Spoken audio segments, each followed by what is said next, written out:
ఇక హైదరాబాద్ సికింద్రాబాద్ జంట నగరాల్లో ఒక్క ఇటుక వేసి ఇల్లు కట్టినవా, ఒక్క కొత్త రోడ్డు, ఒక్క ఫ్లైఓవర్ కట్టినవా అంటూ సీఎం రేవంత్ ను ప్రశ్నించారు BRS working president KTR.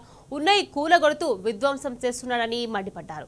Telangana అస్తిత్వాన్ని దెబ్బతీసిన ద్రోహులుగా కాంగ్రెస్ పార్టీ చరిత్రలో నిలుస్తుందని దుయ్యబట్టారు.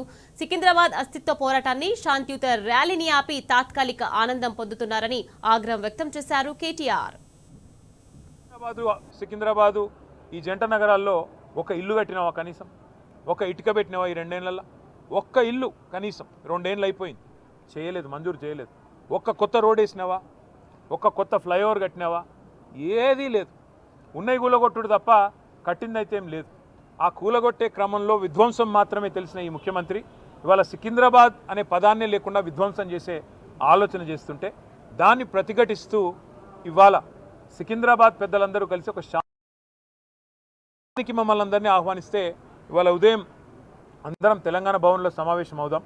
ఇక్కడ సమావేశమై మన గౌరవ ప్రజాప్రతినిధులందరం కూడా కలిసికట్టుగా పోదాం, సంఘీభావం చెప్దామని చెప్పి మేమందరం ఇక్కడ చేరుకున్న తర్వాత మాకు తెలిసింది శ్రీనివాస్ యాదవ్ గారిని హౌస్ అరెస్ట్ చేసే ప్రయత్నం చేస్తున్నారు, పద్మారావు గారిని హౌస్ అరెస్ట్ చేసినారు, మిగతా మన కార్పొరేటర్లని, మిగతా మా నాయకులని, దాదాపు 8,000 మంది మా సోదరులని సోదరిమణులని ఎక్కడి వాళ్ళని అక్కడ అరెస్టులు చేస్తూ ఉన్నారని చెప్పి ఇక్కడికి వచ్చిన తర్వాత తెలిసింది.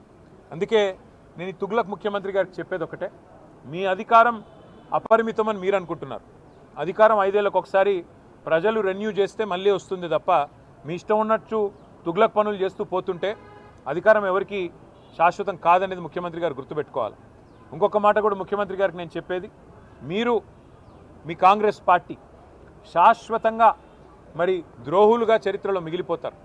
తెలంగాణ అస్తిత్వాన్ని దెబ్బతీసిన ద్రోహులుగా, తెలంగాణ తల్లిని రూపుమాపి కాంగ్రెస్ తల్లిని ప్రతిష్ఠించిన ద్రోహులుగా, తెలంగాణ సంస్కృతిని తెలంగాణ అస్తిత్వానికి చిహ్నమైన కాకతీయ కళాతోరణాన్ని, చార్మినార్ని, తెలంగాణ ఆడపడుచులకు అత్యంత ప్రీతిపాత్రమైన బతుకమ్మని, వీటిని దెబ్బతీసిన ద్రోహులుగా నీ ప్రభుత్వం, నీ పార్టీ నిలబడిపోతుంది.